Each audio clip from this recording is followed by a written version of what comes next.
Daniel cell लिख लिया। इसका खोज किया था प्रो डेनियल, वैज्ञानिक थे।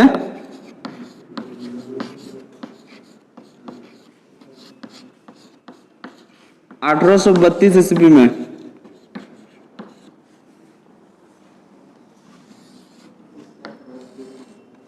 क्या?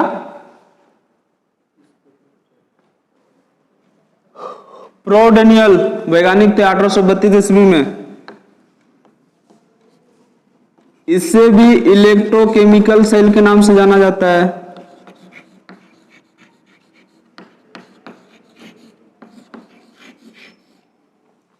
इलेक्ट्रोकेमिकल सेल के नाम से क्यों? क्योंकि ये भी रासायनिक ऊर्जा को किसमें परिवर्तित करती है? वैद्युतिक ऊर्जा में, है ना। इसकी जो ईएमएफ होती है यानी विद्युत वाहक बल 1.1 वोल्ट होती है।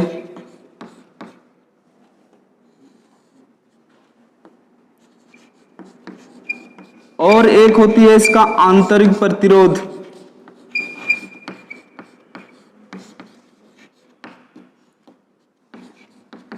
जो कि बहुत ज्यादा होती है। बहुत ज्यादा मतलब 2 ओम से 6 ओम तक।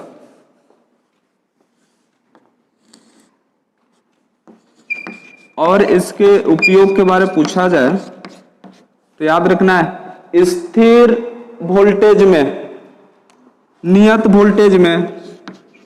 नियत वोल्टेज मतलब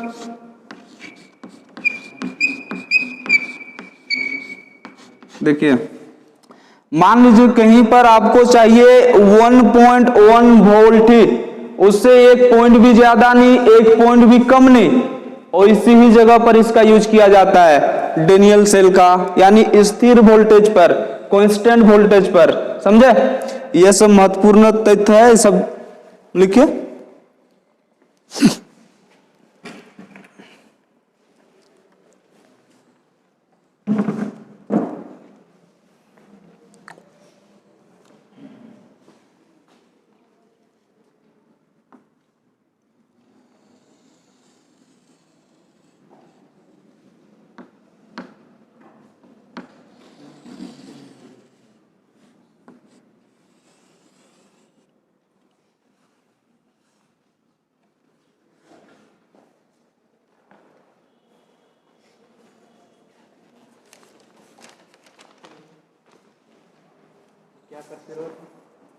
आंतरिक प्रतिरोध, इंटरनल रेजिस्टेंस।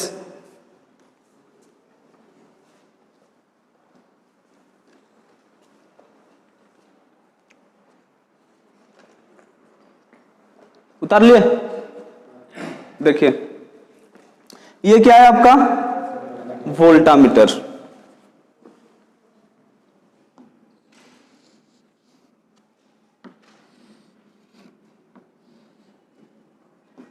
क्या किया डेनियल ने, यानी प्रो डेनियल ने सबसे पहले एक वोल्टामीटर लिया। किस चीज का? कॉपर का, यानी कॉपर का पोट, बर्तन।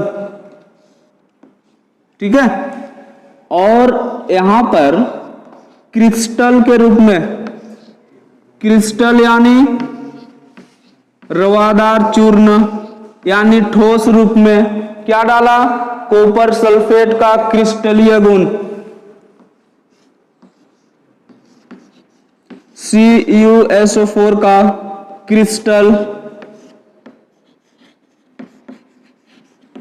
क्रिस्टल मतलब रवादार चूर्ण।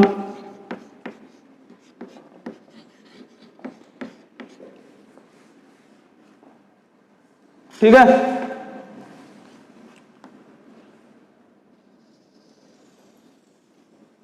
इस वोल्टामीटर के अंदर और एक पात्र डाला इन्होंने,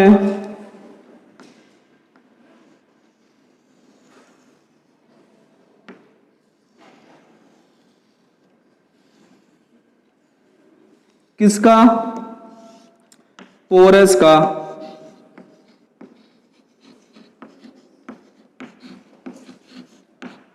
पोरस पोट, जिसको हिंदी में कहते हैं सरंध्र पात्र, सरंध्र पात्र। ठीक है,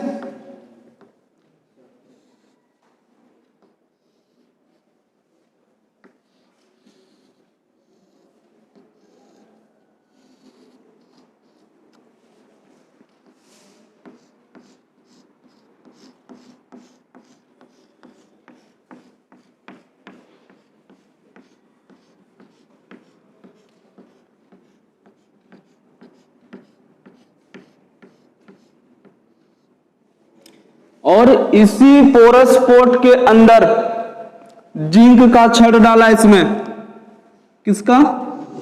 जिंक का।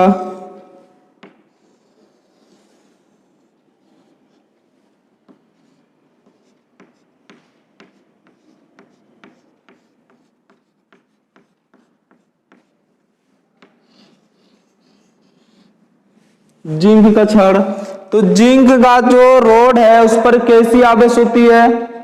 ऋणावेश, है ना। यानी जिंक का जो रोड है कैथोड है ना, कैथोड है कि नहीं? कैसी आवेश?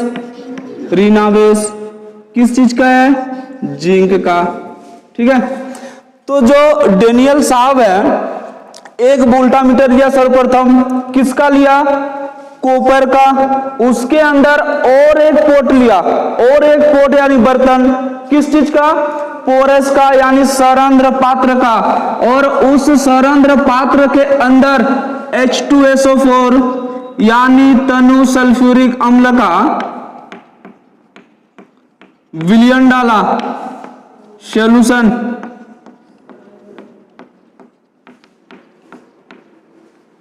किसका?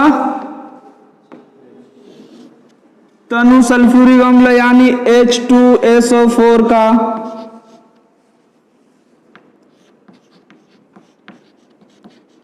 सॉल्यूशन, विलयन।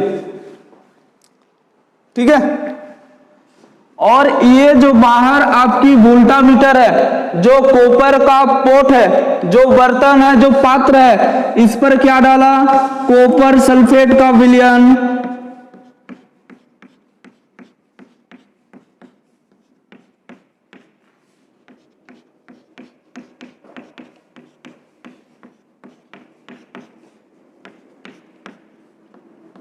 किसका? कॉपर सल्फेट यानी CuSO4 का विलयन डाला। और जो वोल्टामीटर में डाली जाती है उसको क्या कहा जाता है? इलेक्ट्रोलाइट पदार्थ कहा जाता है कि नहीं? यदि क्वेश्चन में आपसे पूछा जाए कि डेनियल सेल में इलेक्ट्रोलाइट्स पदार्थ के रूप में हम लोग क्या डालते हैं, तो क्या होगा? CuSO4 यानी कॉपर सल्फेट डालते हैं। अभी एनोड का निर्माण हमारा हुआ नहीं है, ठीक है, एनोड का निर्माण हमारा हुआ नहीं है, पर केमिकल रिएक्शन से हो जाएगा। अभी हमने डाला है बस कैथोड। जो जिंक धातु की जो रॉड है ना, वो हमेशा सभी सेल में डाली जाएगी कैथोड के रूप में। सभी सेल में सेम रहेगा कैथोड, जिस पर ऋणात्मक आवेश होगी वो कैथोड, है ना। यानी जस्ते धातु का रड रहेगा वो हमेशा सभी सेल में।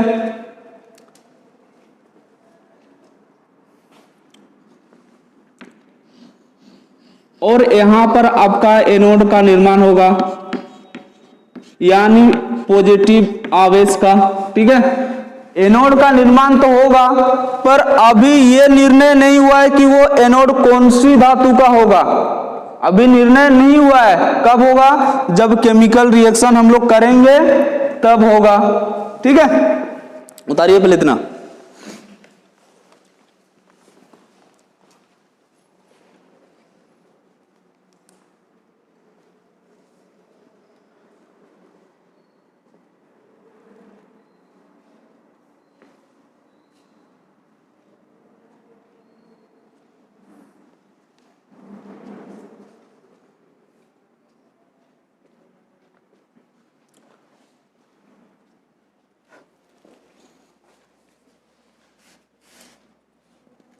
इधर उतार लिए हैं।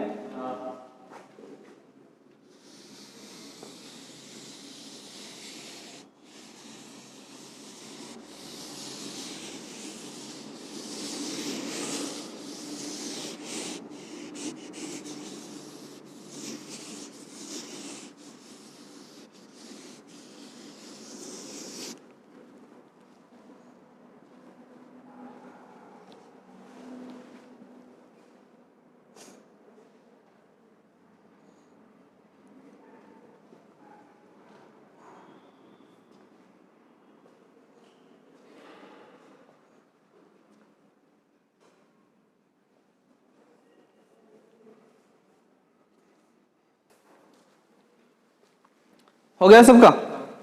देखिए, देख लीजिए, केमिकल रिएक्शन कर रहे हैं ना।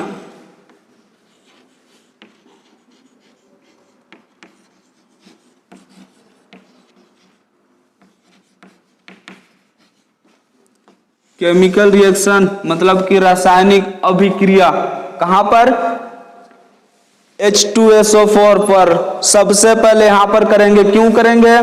कैथोड पर सबसे पहले होती है, बता चुके हैं, है ना, होती है ना। तो अभी ये लोड से कनेक्टेड नहीं है, मतलब कि आयनों का प्रवाह नहीं हो रहा है। तब क्या होगा? तब क्या होगा? जब H2SO4 विलयन क्या होंगे? यहां पर क्या होंगे? विलयन के अंदर क्या होंगे? ये H2 आयनों में, किस में? धनात्मक में, है ना। और SO4 ऋणात्मक में बस बराबर बराबर मात्रा में उपस्थित रहेंगे। कहां पर? पोरस पोर्ट के अंदर, सरंध्र पात्र के अंदर। कैसी अवस्था में? विदाउट लोड में। यहां तक डाउट है? नहीं है? अब क्या होगा? जैसे ही सेल को यानी डेनियल सेल को हम लोड से कनेक्टेड करेंगे, तब क्या होगा?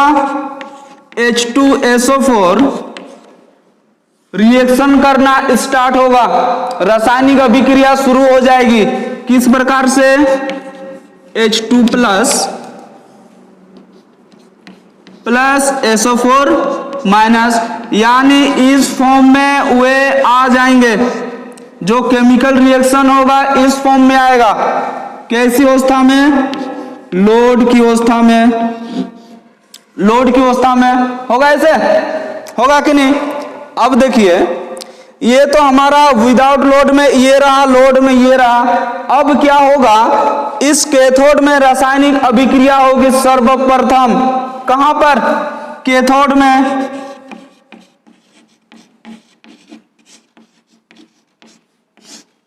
कैथोड में होगी।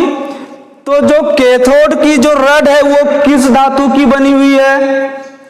किस धातु की बनी हुई है? जिंक यानी जस्ता का बनी हुई है कि नहीं? तो ये जो जस्ता धातु की जो रड है यानी जो जस्ता है, ये रासायनिक अभिक्रिया करेगी किसके साथ? जो हम लोग विलयन के रूप में उसमें डाले हैं पोरस पोर्ट के साथ, उसकी पात्र के साथ क्या डाले हैं? तनु सल्फ्यूरिक अम्ल यानी H2SO4 डाले हैं कि नहीं? और जैसे ही वो तनु सल्फ्यूरिक अम्ल यानी गंधक अम्ल के साथ रासायनिक अभिक्रिया करेगी, जिंक सल्फेट का निर्माण करेगी, ZnSO4 का। समझे बात को? देखिए, Zn प्लस H2SO4 जैसे ही जस्ता तनु सल्फ्यूरिक अम्ल के साथ रासायनिक अभिक्रिया करेगी, जिंक सल्फेट का निर्माण होगा। और जिंक सल्फेट निर्माण होने के बाद हाइड्रोजन गैस मुक्त हो जाएंगे यहां से।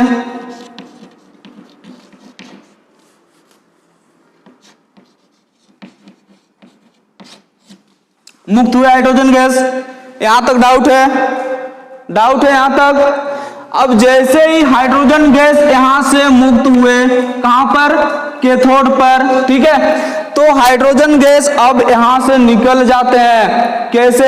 आप बताओ, यदि चारों तरफ पोरस का पोर्ट हो यानी सरंध्र पात्र हो, तो क्या हाइड्रोजन गैस यहां से निकल पाएंगे? निकल पाएंगे। इसीलिए तो ये सरंध्र पात्र का बनाया गया, ठीक है। सरंध्र पात्र यानी पोरस का पोर्ट वो जाली है, वो होता है जिसमें आप विलयन की आदान प्रदान तो नहीं कर सकते, पर गैस का आदान प्रदान कर सकते हैं उसमें। समझे? विलयन का घोल आदान प्रदान मतलब ये जो कॉपर सल्फेट है यहां नहीं आ सकता, ये जो तनु सल्फ्यूरिक अम्ल है इसमें नहीं आ सकता, पर गैस का आदान प्रदान हो सकता है। इसीलिए पोरस पोर्ट डाला उसके अंदर डेनियल ने, ठीक है। अब यहां से कैथोड से क्या होगा, इस पोरस पोर्ट से हाइड्रोजन गैस मुक्त हो जाएगा और निकल के कहां जाएगा, एनोड पर।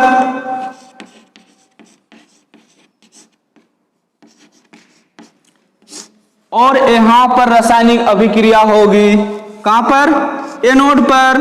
किसके साथ, किसके साथ, एनोड पर। मतलब यहां पर है क्या, यहां से जैसे ही बाहर निकला हाइड्रोजन गैस, यहां पर है क्या आपका कॉपर सल्फेट, यानी हाइड्रोजन गैस किसके साथ रिएक्शन करेगा, कॉपर सल्फेट के साथ, और ये निर्माण करेगा तनु सल्फ्यूरिक अम्ल का, H2SO4 का। बताइए यहां पर भी H2SO4 और यहां पर भी निर्माण हो गया, किसका निर्माण हो गया, H2SO4 का। प्लस क्या इसके सिवाय और कुछ निर्माण हो रहा है, कॉपर का हो रहा है कि नहीं, H2SO4 बना, यहां से कॉपर निकल जाएगा, निकल जाएगा ना, और इस तरह से आपका कॉपर का निर्माण हो गया और इस तरीके से आपका एनोड का निर्माण हो गया, समझे।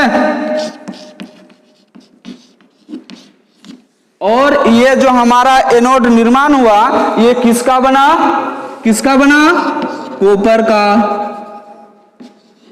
इस तरीके से बोले, यहां तक डाउट है, डाउट है। बोलने का मतलब जो एनोड पर, एनोड यानी बना किसका, कॉपर का, एनोड बना किसका, कॉपर का।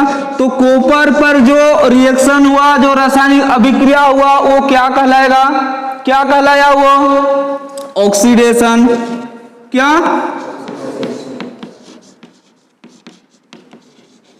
ऑक्सीडेशन। और ऑक्सीडेशन किसको कहा जाता है, किसको कहा जाता है, ऑक्सीजन का निकलना और हाइड्रोजन का जुड़ना। तो आप हमें बताओ, यदि एनोड पर जो रासायनिक अभिक्रिया हो रही है, क्या वाकई में ऑक्सीडेशन हो रही है। बोलने का मतलब है क्या ऑक्सीजन का निकलना सही हो रहा है, क्या हाइड्रोजन का जुड़ना सही हो रहा है। देखते हैं क्या हो रहा है, हाइड्रोजन प्लस CuSO4। बताइए H2 के साथ SO4 यानी हाइड्रोजन के साथ पहले ऑक्सीजन मिला कि नहीं, मिला कि नहीं। अच्छा गलत हो रहा है, क्या रहा देखिए, कॉपर सल्फेट के साथ ऑक्सीजन पहले निकला कि नहीं, कॉपर सल्फेट विलयन के साथ ऑक्सीजन पहले निकला कि नहीं, निकला। और किन से मिला, हाइड्रोजन के साथ, है ना। ऑक्सीजन का निकलना को ऑक्सीडेशन यदि कहा जाता है तो कॉपर सल्फेट विलयन से पहले ऑक्सीजन निकला कि नहीं, निकल गया और जुड़ा किसके साथ, H2 के साथ, और बना क्या, H2SO4 तनु सल्फ्यूरिक अम्ल। दूसरी बात क्या है, हाइड्रोजन का जुड़ना। बताइए यहां हाइड्रोजन अलग था, अलग था कि नहीं, और रिएक्शन के बाद हाइड्रोजन जुड़ गया कि नहीं SO4 के साथ, हाइड्रोजन SO4 के साथ जुड़ गया कि नहीं, मतलब ऑक्सीडेशन रिएक्शन हुआ, कहां पर, एनोड पर। बोलने का मतलब ऑक्सीजन निकला, हाइड्रोजन जुड़ गया, ठीक है। दूसरी क्या है, कैथोड पर। तो कैथोड कौन सी धातु की बनी,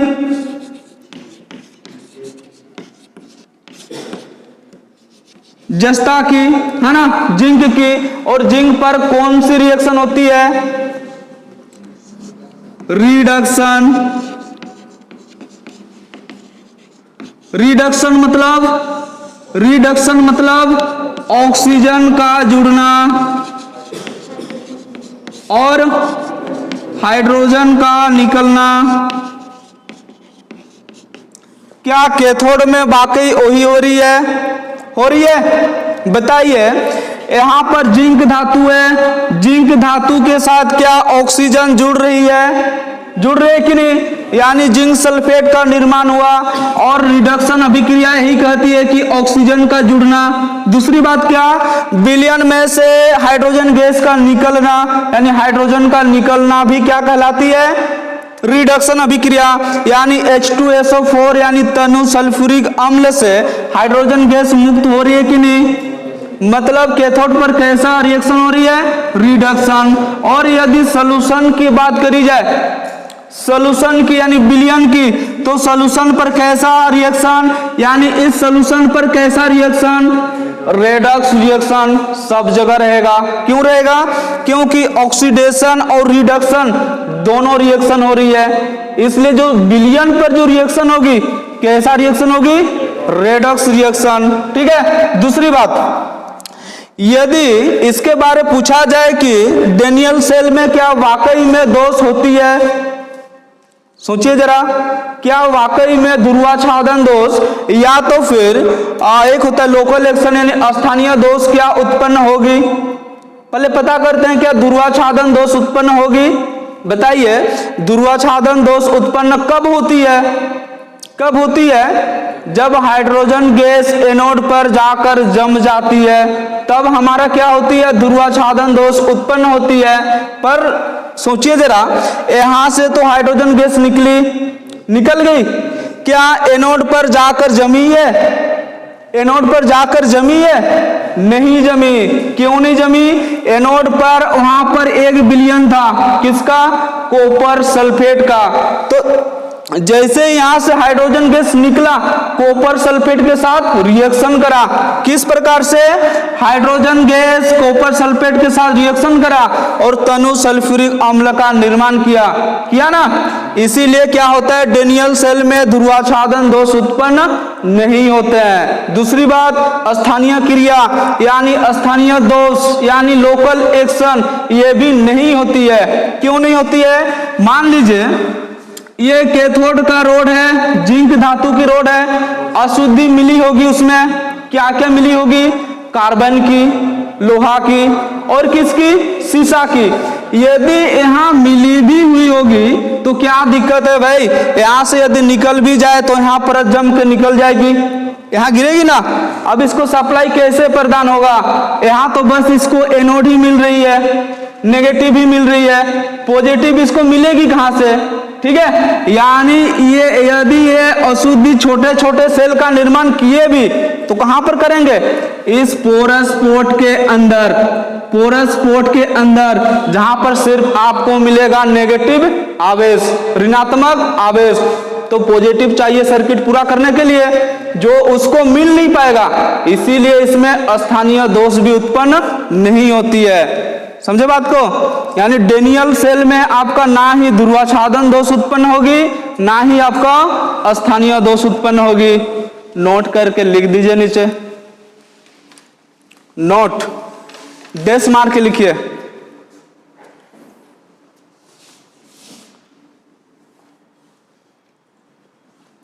लिखिए, डेनियल सेल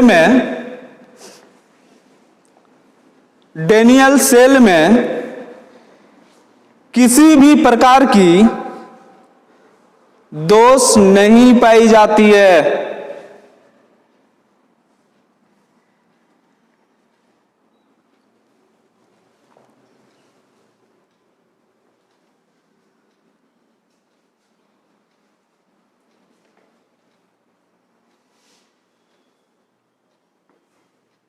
हो गया, बताइए, डाउट है पूछ सकते हैं। डबल प्लस क्यों लिखे वहां पे? डबल प्लस कहां पर, जिंक में। जिंक की परमाणु संख्या कितनी होती है, 30 होती है। यदि 30 की इलेक्ट्रॉनिक विन्यास किया जाए तो क्या इस तरीके से होगी, 2 होगा प्रथम कक्षा में, द्वितीय में 8 रहेगा, तृतीय में 18 रहेगा। कौन से सूत्र से, 2n² सूत्र से। टोटल कितना हुआ, 18, 2 22 और 28 बचा 2 यानी वो किसी को दान कर सकता है, 2 यानी किसी को 2 इलेक्ट्रॉन वो दान कर